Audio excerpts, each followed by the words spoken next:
Comment augmenter ses revenus en tant que coach? La première chose, c'est augmenter progressivement ses tarifs.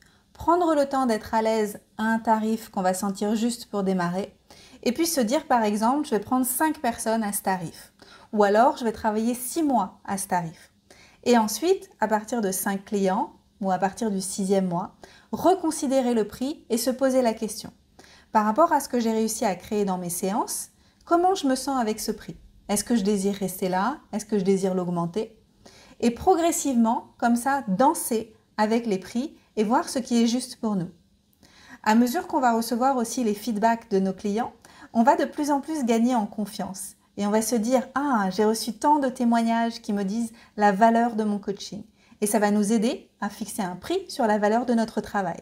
Ce qui est très difficile au début quand on débute, mais en prenant le temps de le faire, on va se rendre compte qu'en fait, le prix juste va se dessiner au fil du temps. Et c'est normal de tâtonner au début. Ensuite, pour augmenter ses tarifs en tant que coach, il y a plusieurs autres possibilités. Il y a la possibilité de faire du groupe, d'accueillir du groupe. Donc le prix va être peut-être souvent même et légèrement moins cher que quand on travaille en individuel, mais ça permet d'accueillir plus de personnes en même temps. Et donc on va travailler moins d'heures pour plus d'argent. Tout dépend. Pas tous les coachs ont envie de faire du groupe. Tout dépend aussi si notre type de coaching est approprié pour travailler avec des groupes. Il faut le sentir, voir ce qui a envie d'émerger au fil des mois avec notre travail. Enfin, on peut aussi diversifier ses activités et avoir d'autres sources de revenus. On peut tout à fait créer des programmes en ligne. On peut avoir des ateliers, des retraites, des formations. On peut faire beaucoup d'autres choses avec des compétences de coach.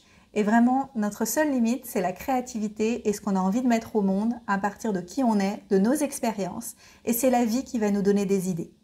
Et c'est pas avant de devenir coach ou pendant une formation de coach qu'on va forcément savoir tout ce qu'on va faire avec le coaching et avoir une idée de combien on peut gagner. Ça va vraiment se définir au fil du temps, à mesure qu'on va pratiquer, parce que ce sont nos clients qui vont nous donner nos meilleures idées grâce aux expériences qu'on va vivre en coaching.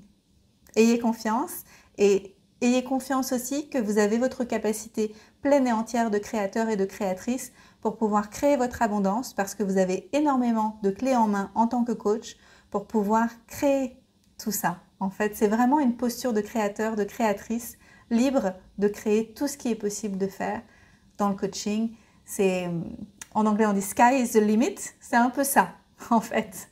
Et si vous travaillez en ligne, vous pouvez aussi toucher énormément de personnes en même temps.